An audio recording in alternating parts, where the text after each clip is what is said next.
T V പ്രോഗ്രാമിലേക്ക് എല്ലാ പ്രേക്ഷകർക്കും യേശുക്രിസ്തുവിൻ്റെ നാമത്തിൽ എൻ്റെ സ്നേഹവന്ദനം. കഴിഞ്ഞ എപ്പിസോഡ് എല്ലാവർക്കും അനുഗ്രഹവും വിടുതലുമായിരുന്നു എന്ന് അറിയുവാൻ സാധിച്ചത് ദൈവത്തിന് സ്തോത്രം. ഇന്ന് ഞാൻ നിങ്ങളോട് സംസാരിക്കാൻ ഇഷ്ടപ്പെടുന്ന വിഷയം സ്വർഗത്തിലെ പുസ്തകങ്ങൾ. മലാക്കി 3-ാം അധ്യായം 16-ാമത്തെ വാക്യം. യഹോവ ഭക്തന്മാർ അന്ന് തമ്മിൽ സംസാരിച്ചു. യഹോവ ശ്രദ്ധ വെച്ച് കേട്ടു. യഹോവ ഭക്തന്മാർക്കും അവൻ്റെ നാമത്തെ സ്മരിക്കുന്നവർക്കും വേണ്ടി അവൻ്റെ സന്നിധിയിൽ ഒരു സ്മരണ പുസ്തകം എഴുതി വച്ചിരിക്കുന്നു. സ്മരണ പുസ്തകം, ഒന്നാമത്തെ പുസ്തകത്തിൻ്റെ പേരാണ് സ്മരണ പുസ്തകം. അതായത് ദൈവസന്നിധിയിലുള്ള ചില പുസ്തകങ്ങളെക്കുറിച്ചാണ് ഞാൻ ഇന്ന് നിങ്ങളോട് സംസാരിക്കുവാൻ ഇഷ്ടപ്പെടുന്നത്. അതിലൊന്നാണ് സ്മരണ പുസ്തകം. നീതിമാന്മാർ തമ്മിൽ സംസാരിച്ചു, അത് ദൈവം ശ്രദ്ധ വെച്ചു കേട്ടു എന്നാണ് നമ്മളിപ്പോൾ വായിച്ചത്. നാം പലപ്പോഴും സംസാരിക്കുമ്പോൾ ഓർക്കത്തില്ല ഞാൻ എന്താണ് സംസാരിക്കുന്നത്, എവിടെയാണ് പോകുന്നത്, എന്തൊക്കെയാണ് ഞാൻ ചെയ്യുന്നത്, അതൊന്നും നമ്മൾ ചിന്തിക്കത്തുമില്ല, വിചാരിക്കത്തുമില്ല. പ്രിയ മക്കളെ, പ്രിയ സഹോദര സഹോദരി, നമ്മൾ എന്ത് സംസാരിച്ചാലും കർത്താവ് അത് അവിടെ സ്മരണ പുസ്തകത്തിൽ എഴുതി വയ്ക്കും. കേൾക്കുക മാത്രമല്ല, എഴുതി വയ്ക്കുകയും കൂടെ ചെയ്യുമെന്നാണ് പറഞ്ഞിരിക്കുന്നത്. കേൾക്കുന്ന നിസ്സാര വാക്കിന് നമ്മൾ പറയുന്ന ഓരോ നിസ്സാര വാക്കിന് പോലും നമ്മൾ ദൈവത്തിന് കണക്ക് കൊടുക്കണം. നമ്മൾ ഓർക്കും, ഓ നമ്മൾ അത് പറഞ്ഞു, അതൊന്നും സാരമില്ലെന്ന് നമ്മൾ ഓർക്കും. നമ്മുടെ ഒരു നിസ്സാര വാക്കിന് പോലും നമ്മൾ ദൈവസന്നിധിയിൽ എന്ത് ചെയ്യണം? കണക്ക് കൊടുക്കണം എന്ന് തിരുവചനം പറയുന്നു. സാലിക്കുട്ടിയല്ല പറയുന്നത്, തിരുവചനം പറയുന്നു. നമ്മൾ വായിച്ച ഭാഗത്തെ വെറും കേൾക്കുക മാത്രമല്ല ചെയ്യുന്നത്, അതവിടെ എഴുതി വയ്ക്കുന്നുണ്ട്. കർത്താവ് അവിടെ എഴുതി വയ്ക്കുന്നു. എഴുതി വെക്കാനായിട്ട് ആൾക്കാരെ, ധാരാളം ദൂതന്മാരവിടെ ഉണ്ട്. അവരെ എഴുതി വെക്കാനായിട്ട് ഏൽപ്പിച്ചിരിക്കുകയാണ്. നമ്മൾ പറയുന്ന ഓരോ കാര്യങ്ങളും അവർ ദൈവം കേൾക്കുക മാത്രമല്ല, അവിടെ സ്മരണ പുസ്തകത്തിനകത്ത് എഴുതി വയ്ക്കുന്നു എന്നാണ്. അത് കേൾക്കുക മാത്രമല്ല, സ്മരണ പുസ്തകത്തിൽ എഴുതി വെച്ചു എന്നാണ് നാം കാണുന്നത്. നാം കള്ളം പറഞ്ഞാലും കള്ളസാക്ഷി പറഞ്ഞാലും എന്ത് പറഞ്ഞാലും അവിടെ ദൈവം എഴുതി വച്ചിരിക്കുകയാണ്. അതായത് നമുക്കതിനെപ്പറ്റി സ്വല്പം ചിന്തിക്കാം. എഴുതി വയ്ക്കുന്നു എന്ന് ഓർത്ത് നമ്മൾ ദൈവത്തെ ഭയപ്പെടണം. അതായത് അപ്പോസ്തലപ്രവൃത്തി 5-ാം അധ്യായം 1 മുതൽ 11 വരെയുള്ള വാക്യം നിങ്ങൾ വായിച്ചു നോക്കിക്കോ. നിങ്ങൾക്കെല്ലാവർക്കും അറിയാവുന്നതും അനേക പാസ്റ്റർമാരുടെ വായിൽ നിന്നും കേൾക്കുന്നതും തിരുവചനത്തിൽ കൂടെ നിങ്ങൾ വായിച്ചിട്ടുള്ളതുമായ കാര്യമാണ് ഞാനിപ്പോൾ നിങ്ങളോട് പറയാൻ പോകുന്നത്. അതായത് അനന്യാസ് സഫീറയ്ക്കും കുറേ നിലമുണ്ടായിരുന്നു, കുറച്ച് നിലമുണ്ടായിരുന്നു. അവർ രണ്ടുപേരും കൂടി ആലോചിച്ച് അത് വിൽക്കാനായിട്ട് തീരുമാനിച്ചു. വിറ്റ് രൂപ കിട്ടിയപ്പോൾ അവരെന്ത് ചെയ്തു? രണ്ടുപേരും കൂടെ ആലോചിച്ച് കുറേ രൂപ എടുത്ത് പാത്ത് വെച്ചു. ബാക്കി രൂപ കൊണ്ടുവന്ന് അപ്പോസ്തലന്മാരുടെ കാൽക്കൽ വെച്ച ഉടനെ പത്രോസ് ചോദിക്കുന്നു, അനന്യാസേ, നീ ഇത്രയ്ക്ക് മാത്രമാണോ നിന്റെ നിലം വിറ്റത്? ഔതു, ഞാൻ ഇത്രയ്ക്കാണ് വിറ്റത് എന്ന് അനന്യാസ് പറഞ്ഞു തീർന്ന ഉടനെ അനന്യാസ് താഴെ വീണ് മരിച്ചുപോയി. കുറേ ആൾക്കാരുകൾ എപ്പോഴും ഇവരുടെ കൂടെ കാണും. നമ്മുടെ കൂടെ നമ്മൾ വേലയ്ക്ക് പോകുമ്പോൾ നമ്മുടെ കൂടെ കാണുമല്ലോ നമ്മുടെ യൗവനസ്ഥ മക്കൾ. അതുപോലെ ഇവരുടെ കൂടെയും അനേക യൗവനസ്ഥ മക്കളുണ്ടായിരുന്നു. അവരുടനെ കയറി വന്ന് തുണി ചുറ്റി, അവരുടെ ഭാര്യയോട് പറഞ്ഞില്ല, മക്കളോട് പറഞ്ഞില്ല, റിലേഷനോട് പറഞ്ഞില്ല, ആരോടും പറഞ്ഞില്ല, കൊണ്ടുപോയി കുഴി വെട്ടി കുഴിച്ചിട്ടു. ഒരു മനുഷ്യനെ പട്ടിയെ കൊണ്ട് കുഴിച്ചിടുന്ന പോലാണ് കുഴിച്ചിട്ടത്. ഒരു ആരാധനയില്ല, പ്രാർത്ഥനയില്ല, യാതൊന്നുമില്ല. കാരണം നമ്മൾ ഓരോരുത്തരും കള്ളം പറയരുത്. അവന് പറയാമായിരുന്നു, അവൻ്റെ സ്ഥലമാണ്, വേറെ ആരുടെ സ്ഥലമല്ല, അവൻ്റെ സ്ഥലമാണ്. അവന് പറയാമായിരുന്നു, ഞാൻ കുറച്ച് രൂപ എടുത്തു വെച്ചിട്ടുണ്ട്, ഞങ്ങൾക്ക് എന്തെങ്കിലും കഷ്ടമോ രോഗമോ വന്നാൽ അതിനു വേണ്ടി കുറച്ച് രൂപ എടുത്തു വെച്ചിട്ടുണ്ട്, ബാക്കി രൂപയാണ് ഇവിടെ കൊണ്ടുവന്നൊന്ന് ഒരു വാക്ക് പറഞ്ഞാൽ മതിയായിരുന്നു. അവൻ കള്ളം പറഞ്ഞു. പ്രിയ മക്കളെ, കള്ളം പറയുമ്പോൾ വളരെ സൂക്ഷിക്കണം. കള്ളം സാത്താൻ്റെ തന്തയാണ് കള്ളത്തിൻ്റേത്. കള്ളം ഒരിക്കലും നമ്മൾ പറയാൻ പാടില്ല. വായിൽ എന്തെങ്കിലും അപ്പിത്തപ്പി പറഞ്ഞെങ്കിൽ ദൈവത്തോട് ക്ഷമ ചോദിക്കണം. കർത്താവെ, ഞാൻ പറഞ്ഞു തെറ്റായിപ്പോയി, എന്നോട് ക്ഷമിക്കണമേ, ഇനിയും ഞാൻ അങ്ങനെ പറയത്തില്ല എന്നും പറഞ്ഞ് ദൈവത്തോട് നമ്മൾ അന്നേരം മാപ്പ് ചോദിക്കണം. പറഞ്ഞ ആളിനോട് മാപ്പ് ചോദിക്കണം. ഞാൻ പറഞ്ഞ് തെറ്റായിപ്പോയി, എന്നോട് ക്ഷമിക്കണമേ, ഞാൻ കള്ളവാ പറഞ്ഞത്, ഇനി ഞാൻ ഒരിക്കലും അങ്ങനെ പറയത്തില്ലെന്ന് നമ്മൾ തീരുമാനമെടുക്കണം. അതുപോലെ തന്നെ ഇവൻ വന്നിട്ട് 3 മണിയായപ്പോൾ ഭാര്യ ഇവനെ തിരക്കി വന്നു, എന്തോ ഇവിടോട്ട് വന്നു. ഉടനെ പത്രോസ് ചോദിച്ചു, സഭീരെ, ഇത്രയ്ക്കായി നിങ്ങൾ നിലം വിറ്റോന്ന്? ഔതു, ഞങ്ങൾ ഇത്രയ്ക്ക് നിലം വിറ്റോന്ന് അവളും കള്ളം പറഞ്ഞു. ഉടനെ പറഞ്ഞു, നിന്റെ ഭർത്താവിനെ കുഴിച്ചിട്ട് അവരുടെ കാലിവിടെ തന്നെ നിൽപ്പുണ്ട്, നിന്നെ ഇപ്പോൾ അവർ കൊണ്ടുപോയി കുഴിച്ചിടുമെന്ന് പറഞ്ഞു തീരുന്ന മുമ്പേ അവളും എടുത്തടിച്ച് താഴെ വീണ് മരിച്ചുപോയി. അവളെയും കൊണ്ടുപോയി അവർ അങ്ങനെ അടക്കം ചെയ്തു. പ്രിയ സഹോദര സഹോദരി, നമ്മൾ എന്തു ചെയ്യണം? ഒരിക്കലും കള്ളം പറയുന്നവരാകരുത്. നമ്മൾ ദൈവത്തോട് ക്ഷമയോക്കണം. ആ ഭൂമി അവരുടേതായിരുന്നു, അവർ പറഞ്ഞാൽ മതിയായിരുന്നു, ഞാൻ കുറച്ച് രൂപ എടുത്ത് വെച്ചിട്ടാണ് ബാക്കി രൂപ കൊണ്ട് തന്നത്, ഞങ്ങൾക്ക് എന്തെങ്കിലും ആവശ്യത്തിന് വേണം എന്നങ്ങ് സത്യം പറഞ്ഞാൽ മതിയായിരുന്നു. കള്ളം പറഞ്ഞു. അതുകൊണ്ട് അവർ രണ്ടുപേരും എന്തു ചെയ്തു? മരിച്ചുപോയി. പ്രിയ മക്കളെ, അതിന് നമുക്കൊരിക്കലും ഇടയാകരുത്. ഇനി ഒരു വാക്യം നമുക്ക് നോക്കാം. സങ്കീർത്തനം 130:16 വാക്യം. ഞാൻ പിണ്ടാകാരമായിരുന്നപ്പോൾ നിന്റെ കണ്ണെന്നെ കണ്ടു, നിയമിക്കപ്പെട്ട നാടുകളിൽ ഒന്നുമില്ലാതിരുന്നപ്പോൾ അവയെല്ലാം നിന്റെ പുസ്തകത്തിൽ എഴുതിയിരുന്നു. Hallelujah, praise the Lord, praise the Lord. എൻ്റെ അമ്മയുടെ ഉദരത്തിൽ ഞാനൊരു മാംസപിണ്ഡമായിരുന്നപ്പോൾ തന്നെ ദൈവത്തിൻ്റെ കണ്ണ് നമ്മളെ കണ്ടു. അന്ന് മുതൽ മരണം വരെയുള്ള ദിവസം ദൈവത്തിൻ്റെ പുസ്തകത്തിൽ എഴുതി വച്ചിരിക്കുകയാണ്. നമ്മൾ ആരാകണമെന്നും എവിടെ പോകണമെന്നും എങ്ങനെയാകണമെന്നും എല്ലാ വിവരങ്ങളും നമ്മുടെ ജീവിതത്തിൽ എന്തെല്ലാം നടക്കുന്നോ അതെല്ലാം കർത്താവിൻ്റെ പുസ്തകത്തിൽ എന്ത് ചെയ്തിരിക്കുകയാണ്?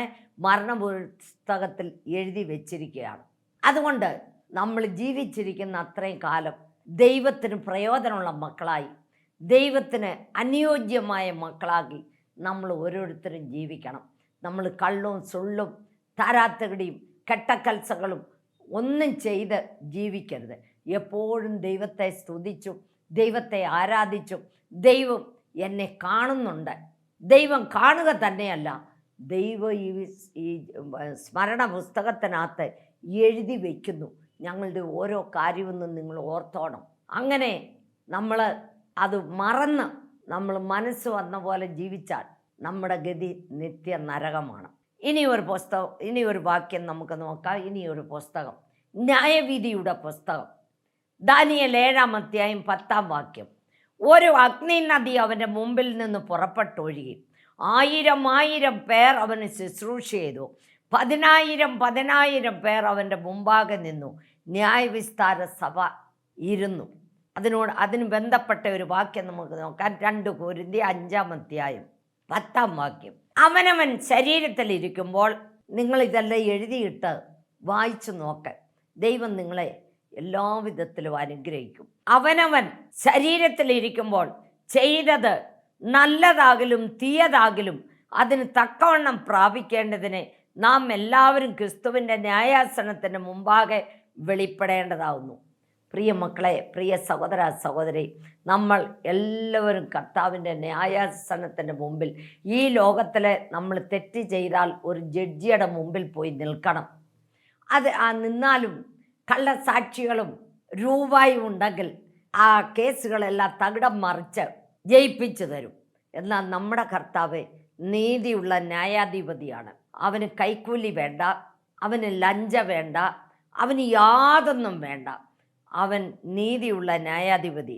നമ്മളെല്ലാവരും ആ ന്യായാസനത്തിന് മുമ്പിൽ നിൽക്കണമെന്നുള്ളത് നമ്മൾ മറന്നു പോകരുത്. നമ്മൾ ചെയ്തത് നല്ലതായാലും തീയതായാലും തക്ക പ്രതിഫലം പ്രാപിക്കേണ്ടതിന് നമ്മൾ ക്രിസ്തുവിൻ്റെ ന്യായാസനത്തിൻ്റെ മുമ്പിൽ നിൽക്കേണ്ടി വരും. ഏത് ജാതി ആയാലും ഏത് കുലമായാലും ചെറിയവരെന്നില്ല വലിയവരെന്നില്ല, ദൈവത്തിൻ്റെ മുമ്പിൽ ന്യായാധിപതിയായ ക്രിസ്തുവാണ് നമ്മുടെ ന്യായാധിപതി. പുസ്തകത്തിൽ എഴുതിയിരിക്കുന്നത്, ആ പുസ്തകത്തിലെല്ലാം എഴുതിയിരിക്കുന്നത് അനുസരിച്ചാണ് ന്യായം വിധിക്കുന്നത്. അവിടെ മുഖപക്ഷമില്ല. ന്യായം വിധിക്കുന്നത് അവിടെ മുഖപക്ഷമില്ല, കൈക്കൂലിയില്ല. നമ്മുടെ കർത്താവ് നീതിയുള്ള ന്യായാധിപതി. തനിക്ക് നീതിക്കനുസരിച്ച് ന്യായം വിധിക്കുന്നത് കർത്താവായ യേശു ക്രിസ്തുവാണ്. നമ്മുടെ ദൈവം നീതിയുള്ള ന്യായാധിപതിയാണ്.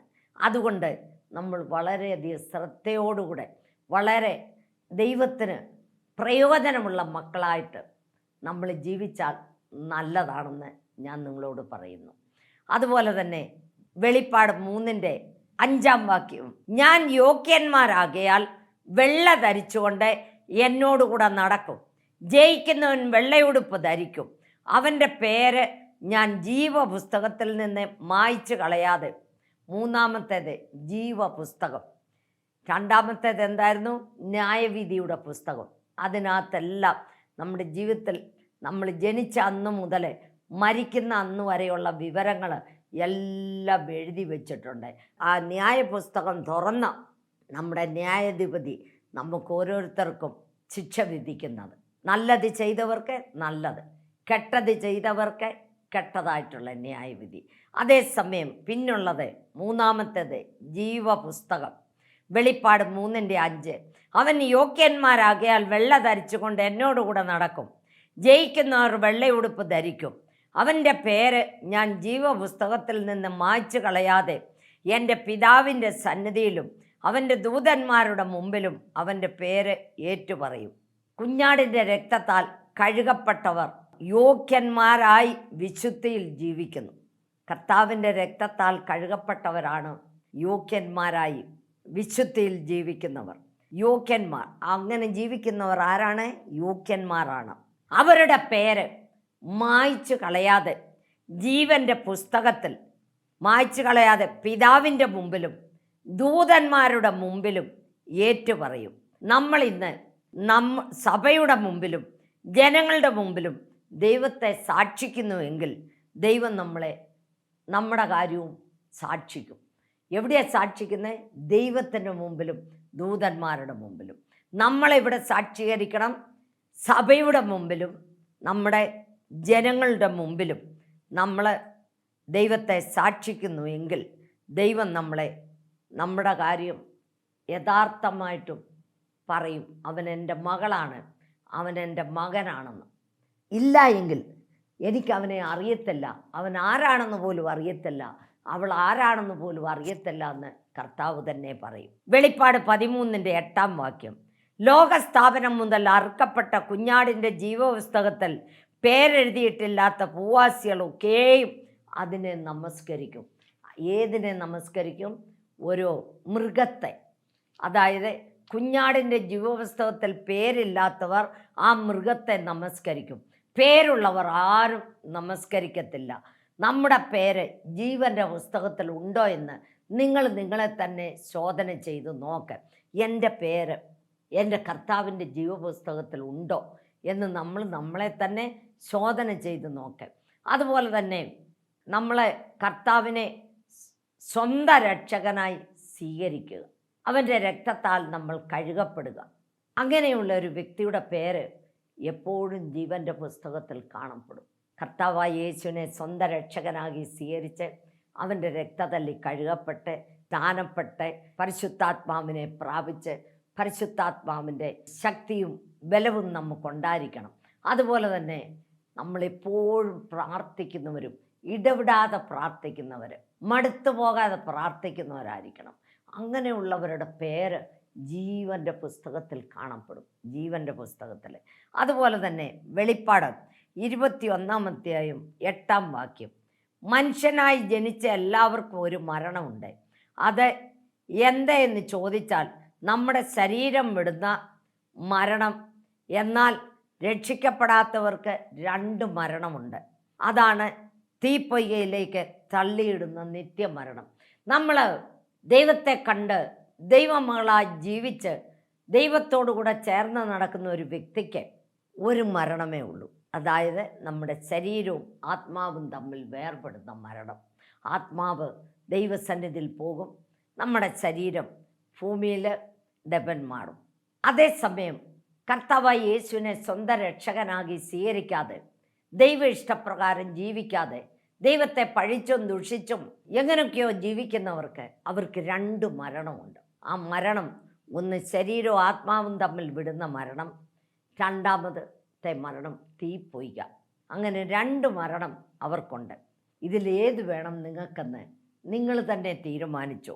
അതുപോലെ തന്നെ വെളിപ്പാട് 21-ാം അധ്യായം 27-ാമത്തെ വാക്യം, കുഞ്ഞാടിൻ്റെ ജീവപുസ്തകത്തിൽ എഴുതിയിരിക്കുന്നവരല്ലാതെ അശുദ്ധമായത് യാതൊന്നും മ്ലേച്ഛതയും പോഷ്കും പ്രവർത്തിക്കുന്നവർ ആരും അതിൽ കടക്കുകയില്ല. എല്ലാവരും സ്വർഗത്തിൽ പോകണമെന്ന് ആഗ്രഹിക്കുന്നവരാണ്. എന്നാൽ പരിശുദ്ധമായി ജീവിച്ച് ജീവൻ്റെ പുസ്തകത്തിൽ പേരുള്ളവർ മാത്രമേ അവിടെ പ്രവേശിക്കുകയുള്ളൂ. അതായത് നിങ്ങൾക്കെല്ലാവർക്കും അറിയാവുന്ന ഒരു ചരിത്രമാണ് ധനവാന്റെയും ലാസറിൻ്റെയും ചരിത്രം. ധനവാൻ അവൻ ധൂമ്രവർണ്ണമുള്ള വസ്ത്രമെല്ലാം ധരിച്ച് ഭയങ്കര കുതിരയുടെ മേലെ സവാരി ചെയ്ത് അവൻ ഒരു ദിവസം പോലും മേളിലോട്ട് നോക്കിയിട്ടില്ല. എൻ്റെ ദൈവത്തെ അവൻ കണ്ടിട്ടുമില്ല, ദൈവത്തെക്കുറിച്ച് കേട്ടിട്ടുണ്ടെങ്കിലും അവന് ശ്രദ്ധിച്ചിട്ടുമില്ല. അവൻ്റെ ഇഷ്ടപ്രകാരം അവൻ ജീവിച്ച ഒരു വ്യക്തിയാണ് ധനവാൻ. ലാസർ അവൻ പാവപ്പെട്ട ഒരു വ്യക്തി. അവിടെ ഇവിടെയും പോയി എല്ലാം ഭിക്ഷ മേടിച്ച് എല്ലാം വന്ന് ആ ധനവാൻ്റെ ഗേറ്റ് അത്ര ഇരിക്കുമായിരുന്നു. അവൻ്റെ കാലേ കൂടെ എല്ലാം ചൊറിയും ചരങ്ങും വന്ന് പഴുപ്പും ചോരയും അവൻ്റെ കാലേ കൂടെ ഒഴുകുകയാണ്. ആ ഒഴുകുന്നതെല്ലാം റെഡി ചെയ്യാനായിട്ട് ഒരു ഡോക്ടർ വരും. ആ ഡോക്ടറാണ് നമ്മുടെ നായ്. ആ നായ് വന്ന് നാക്കുകൊണ്ടെല്ലാം നക്കി ക്ലീൻ ചെയ്ത് അവന് ഒരു ആശ്വാസം കിട്ടും. അങ്ങനെ അവൻ പലപ്പോഴും വിചാരിച്ചിട്ടുണ്ട്, അതിൽ തിന്ന് മതിയാക്കുന്നത് ബാക്കി എന്തെങ്കിലും എനിക്ക് കിട്ടിയിരുന്നില്ലെന്ന് വിചാരിച്ചിട്ടുണ്ട് ലാസർ. പക്ഷെ അതുപോലും അവന് ആരും കൊടുക്കാനില്ലായിരുന്നു. അവനങ്ങനെ ഒരു ദിവസം മരിച്ചുപോയി. മരിച്ചപ്പോൾ അവൻ്റെ ഡെഡ് ബോഡി എടുത്തുകൊണ്ട് പോകാൻ പോലും അവിടെ ആരുമില്ല. ഒടുവിൽ മുനിസിപ്പാലിറ്റിക്കാർ വന്ന് അവൻ്റെ ഡെഡ് ബോഡി എടുത്തുകൊണ്ട് പോയി ഒരു കുഴി കുഴിച്ച കുഴിയിലിട്ടു. അത് കഴിഞ്ഞ് കുറച്ച് ദിവസം കഴിഞ്ഞപ്പോൾ ഈ ഐശ്വര്യവന്തനും മരിച്ചു, ഈ ധനവാനും മരിച്ചു.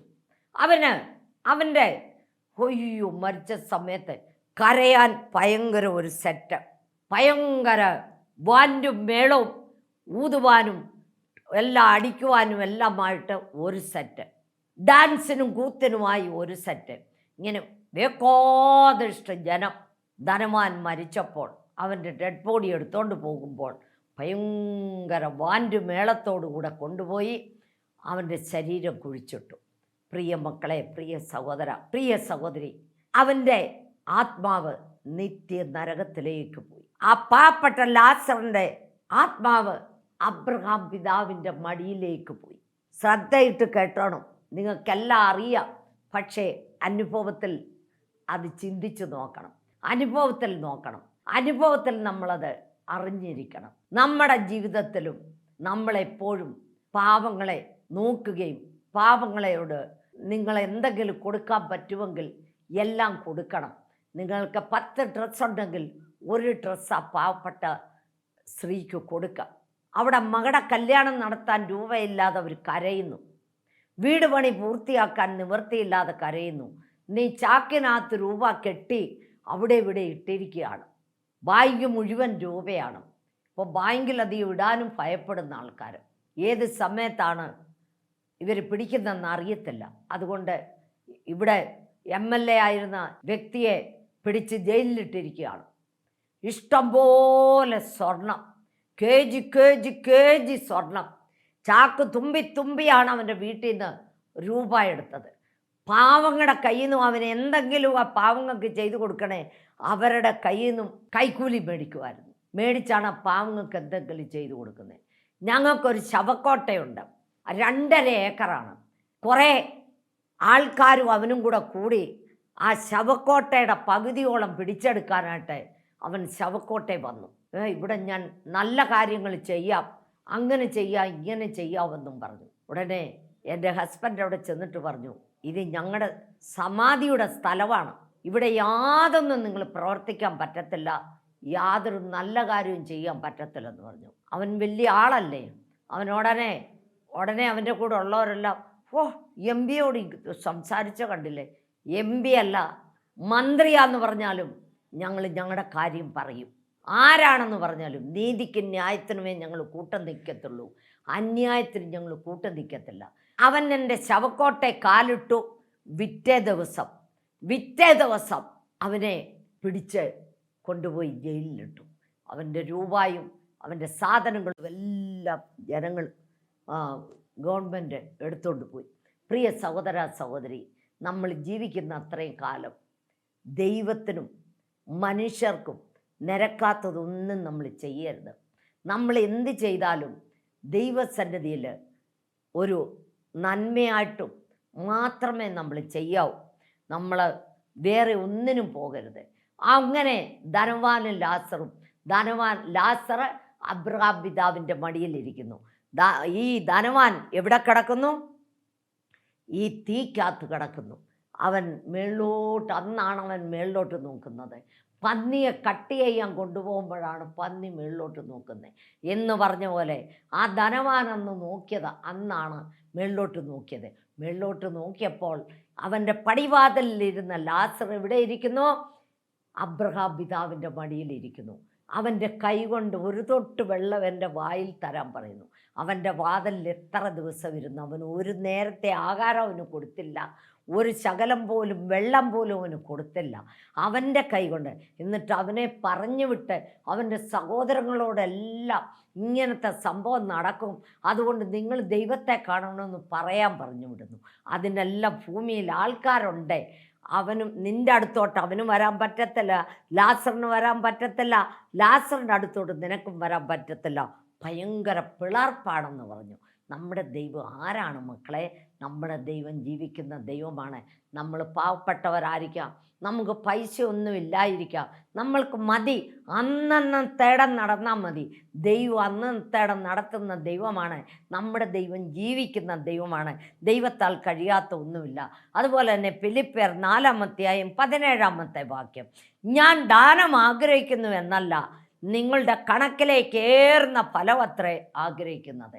പ്രിയ സഹോദര സഹോദരി, നമ്മൾ കൊടുക്കുന്ന കണക്ക് എഴുതി ഒരു ബുക്ക് അവിടെ ഉണ്ട്. ആ ബുക്ക് നമ്മൾ എന്ത് ദൈവത്തിന് വേണ്ടി കൊടുക്കുന്നോ അതവിടെ എഴുതി വെച്ചിട്ടുണ്ട്. നിങ്ങൾ പാവങ്ങൾക്ക് വേണ്ടി എന്ത് ചെയ്യുന്നോ അതവിടെ എഴുതി വെച്ചിട്ടുണ്ട്. നിങ്ങൾ TV പ്രോഗ്രാമിന് എന്ത് ചെയ്യുന്നോ അതവിടെ എഴുതി വെച്ചിട്ടുണ്ട്. നിങ്ങൾ എന്ത് ദൈവനാമത്തിന് വേണ്ടി ചെയ്താലും അവിടെ എഴുതി വെച്ചിട്ടുണ്ട്. അതുകൊണ്ട് നമുക്ക് സ്വർഗത്തിൽ പ്രതിഫലം തരുന്നത്, നമ്മൾ ദൈവത്തിന് വേണ്ടി ഒന്നും കൊടുക്കുന്നില്ലെങ്കിൽ നമ്മുടെ കണക്കിൽ ഒന്നും കാണത്തില്ല, നമ്മുടെ കണക്കിൽ യാതൊന്നും കാണത്തില്ല, ഒരു പ്രതിഫലവും കിട്ടത്തുമില്ല, നമുക്കൊരു പ്രതിഫലവും കിട്ടത്തില്ല. അതുപോലെ നമ്മൾ അളക്കുന്ന അളവിനാൽ നമുക്കും അളന്ന് കിട്ടുമെന്നാണ് ബൈബിളിൽ പറയുന്നത്.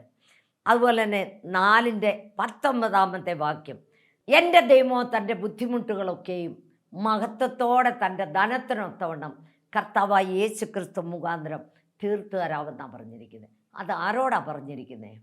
ദൈവത്തിനു വേണ്ടി ചെലവഴിക്കുന്നവരോട് പറഞ്ഞിരിക്കുന്ന വാക്യമാണത്. ദൈവത്തിനു വേണ്ടി കൊടുക്കുന്നവർക്ക് വേണ്ടി പറഞ്ഞിരിക്കുന്ന വാക്യങ്ങളാണ്. ഈ വാക്യങ്ങളാൽ ദൈവം നിങ്ങളെ അനുഗ്രഹിക്കട്ടെ. ഞാൻ നിങ്ങൾക്ക് വേണ്ടി പ്രാർത്ഥിക്കാൻ പോവാണ്. ദൈവം നിങ്ങളെ അനുഗ്രഹിക്കട്ടെ. ഹല്ലേലൂയ. സ്തോത്രം സ്തോത്രം സ്തോത്രം.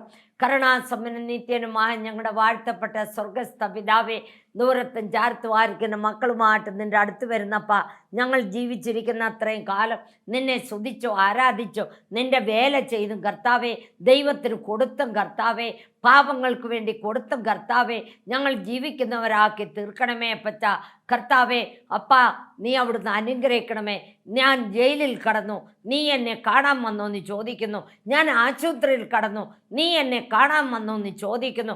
കർത്താവേ, ഞാൻ വെള്ളവും ആഹാരവും ഇല്ലാതെ ഇരുന്നു, നീ എനിക്ക് ഭക്ഷിപ്പാൻ തന്നോ എന്ന് ചോദിക്കുന്നു. കുടിക്കാൻ തന്നോ എന്ന് ചോദിക്കുന്നു. കർത്താവേ, ഈ ചെറിയവരിൽ ഒരുത്തനും ചെയ്യുന്നത് എനിക്ക് ചെയ്യുന്നതിന് തുല്യമാണെന്ന് നീ പറഞ്ഞിരിക്കുന്നല്ലപ്പാ. കർത്താവെ, ആ വാക്യാനുസാരമാകി ഞങ്ങൾ ഓരോരുത്തരും ജീവിക്കുന്നവരാക്കി തീർക്കണമേ അപ്പച്ച.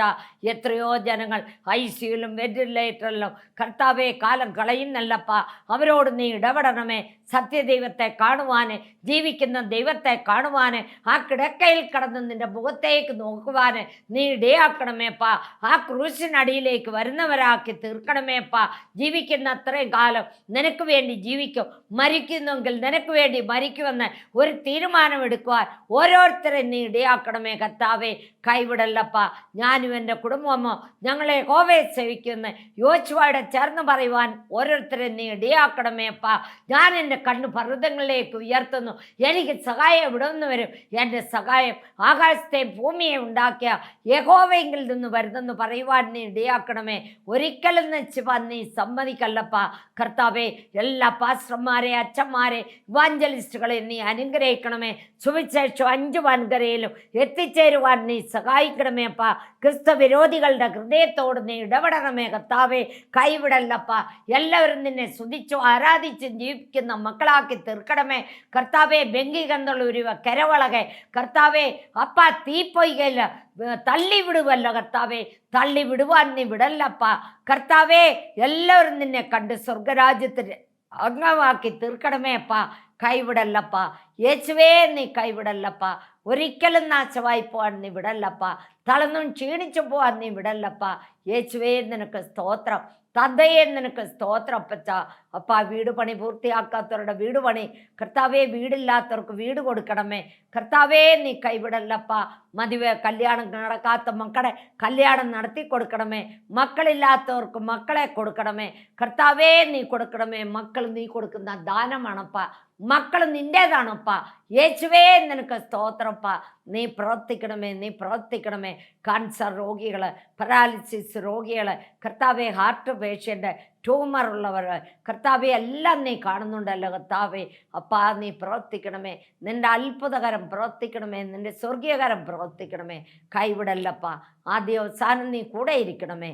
യേശു ക്രിസ്തുവിൻ്റെ നാമത്തിൽ ചോദിക്കുന്നു, കൃപയോടെ കേൾക്കണമേ. ആമേൻ. ഒരു സാക്ഷി പറയാൻ ഞാൻ ഇഷ്ടപ്പെടുന്നു.